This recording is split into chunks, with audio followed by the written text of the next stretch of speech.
So we're coming up to the end of the year now, the end of the boxing year, the end of the year in general.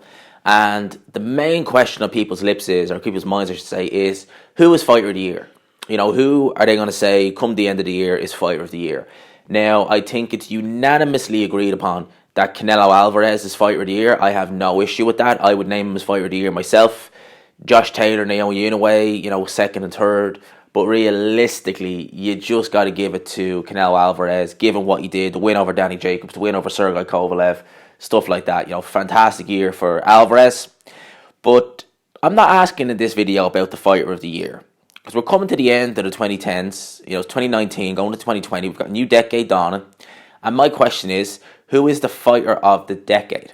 Okay, now I done a poll on my community tab. Nearly 100 people voted. You're only allowed 5 options, okay, on these community polls. So I named the 5 fighters I think deserve recognition as fighter of the decade, and the people I think have done a lot this decade. So I'm going to go from 5 to 1. Now, this isn't necessarily what I think is the fighter of the decade. So for argument's sake, the fighter in at number 5, I might have him higher on my own list. At the end of the day, you're picking fighter of the decade. It's subjective. But I'll give my 2 cents on this now in a sec. So, in at number 5 is Andre Ward. Now, Andre Ward had a fantastic, decade. Obviously, he won what was it called? The Super 6. It's the World Boxing Super Series. There was the precursors to the World Boxing Super Series. Won the Super 6, beat the likes of Kessler, Froch, Abraham. And I always say, when you look at what Carl Froch went on to do after the Andre Ward fight, it really shows the job Andre Ward really did in him, because it was not a close fight at all. That was not a close fight. Carl Froch and Andre Ward. Andre Ward still lives rent-free in Carl Froch's head.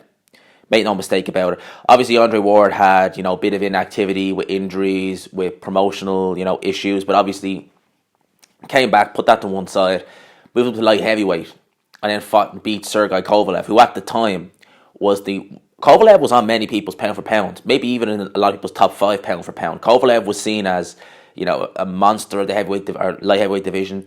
Beat the likes of Hopkins, people picking him over like guys like Adonis Stevenson, without question, crushing people, essentially. And Andre Ward, people will dispute the first fight, all right? And I get that. I get that it was a close fight. Personally, I thought Andre Ward won the fight. I've watched it, I don't know how many times since, years later. I still think Andre Ward won the fight. But it was close. I'm not going to turn around and say, Ward definitely won. If you didn't score for him, you don't know anything about scoring a fight. No. It was close. There was a lot of nip and tuck rounds.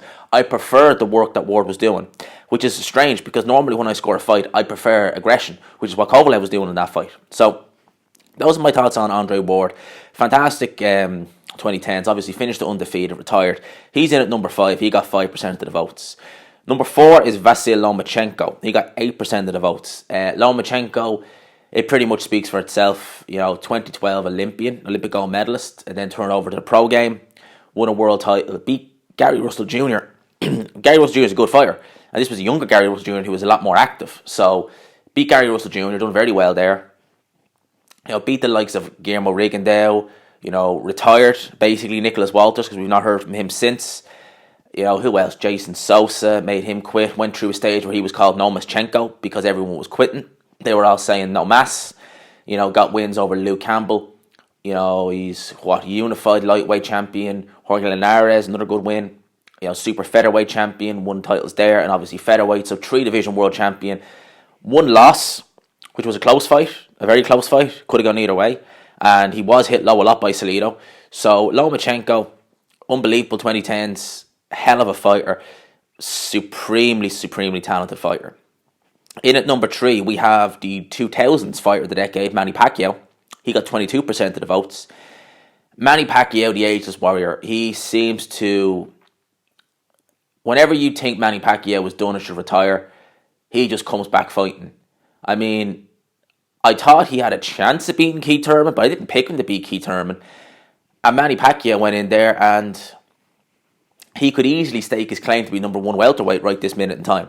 Because we don't know what's going on with Terence Crawford, whether Terence Crawford's top of going to middleweight. So we don't know what's happening with Crawford. Spence, we don't know how he's going to be when he comes back. And, who else do we have? Yeah, that's literally it.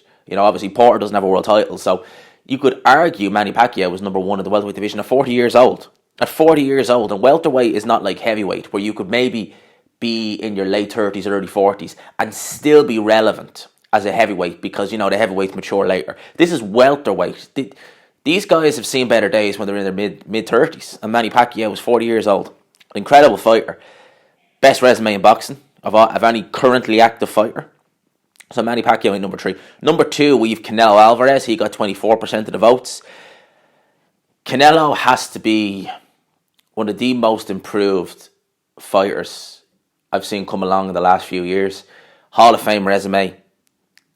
Just done amazing in, the 2010s. Amazing. Obviously, number 1, 41% of the votes, and the majority of them, Floyd Mayweather. Now, we all know Floyd Mayweather. Fantastic fighter. I will never, ever say that Floyd Mayweather was not a fantastic fighter. He absolutely was. His skill, his ring IQ, his defense, Floyd Mayweather was amazing. Amazing. And if Floyd Mayweather came back, he could probably still beat, maybe not the top 5 welterweights, but he could probably beat the likes of a David Evans. Well, David Evans is European level, but he could definitely hang at world level if he came back. So Floyd Mayweather, great fighter, amazing fighter. But I wouldn't put him as fighter of the decade. I would put Floyd Mayweather in at number 2. And I would put Andre Ward in at number 3. Okay? The number 1 fighter I have for fighter of the decade is a fighter who I didn't talk about much when I said his name, which would be Canelo Alvarez. Canelo, when he fought Floyd, was 23 years old. Was young. Weight of 152 pounds. And I even think there might have been a rehydration clause in that fight as well. Yes, he was schooled by Floyd Mayweather. But look what he's done since. If you put, and I know Floyd Mayweather's a lot past his prime now, but if you put today's Canelo in with the Mayweather of, we'll say, 2012, I'd pick Canelo to beat Floyd Mayweather, of the 2010 Floyd Mayweather. If you had 2018 Canelo, I'd pick Canelo to win. Canelo has improved immensely.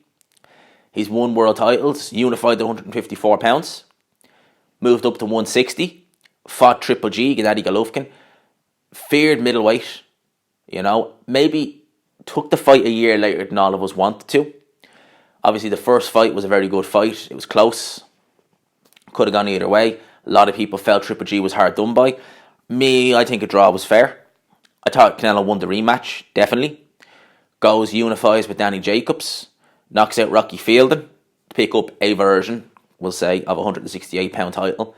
And this year, goes up 2 weight divisions to light heavyweight. And I always find when you go up the higher weights, so kind of middleweight onward, if you're moving through those weights, to me it's more impressive than if you're going from bantamweight to super bantam to feather, because there's not a great deal of weight in between, okay? And the guys, they're just not as big, they don't hit as hard. Yeah, they're a bit more skilled, but the guys that Canelo's fighting, the Kovalevs, if he sticks around at super middleweight, the Smiths, these are huge guys, these are big weights. And you've Canelo coming up there and winning titles, 4-weight world champion. Canelo is my fighter of the decade, definitely. Now, it'll be interesting to see who's named fighter of the decade, but personally, I got Canelo as fighter of the decade, definitely. So those are my thoughts on this. Let me know what you think down below. Of course, I hope you enjoyed this video. Like I said, it's subjective who, in your opinion, is fighter of the decade, but me, I'm going with Canelo. So those are my thoughts on this. I hope you enjoyed this video. Let me know if you did. Please leave a like, of course, if you did. Subscribe if you're new and share it, because it does actually help support the channel a lot. Hope you enjoyed it. Let me know what you think down below. And as always, I will talk to you after.